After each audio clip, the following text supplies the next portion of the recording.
Hello, my name is Dillan Savage of Wirth Law Office, and I practice primarily in the Oklahoma City, Oklahoma area.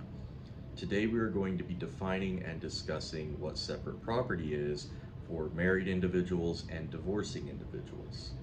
So separate property is both simple and extremely complicated at the same time.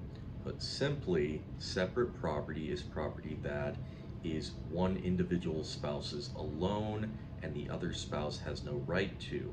It could be property that you gained before the marriage and that was never increased in value or changed in any way really during the marriage. It can also be inherited property that was never increased in value due to the marriage. Just things that are your individual property, and at that point, that individual property stays that way, really, again, unless it is increased in value by the marriage.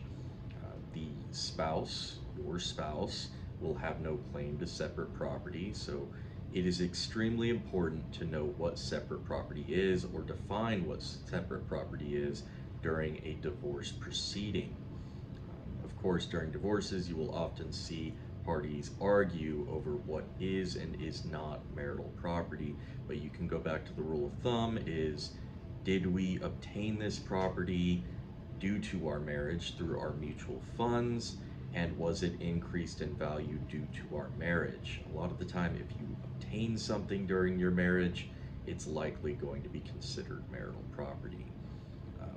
The easiest way to look at separate property is, did I obtain it before the marriage, and was it increased in value due to our marriage or not?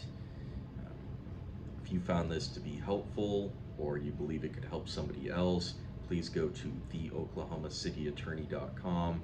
My name is Dillan Savage of Wirth Law Office. Thank you for watching.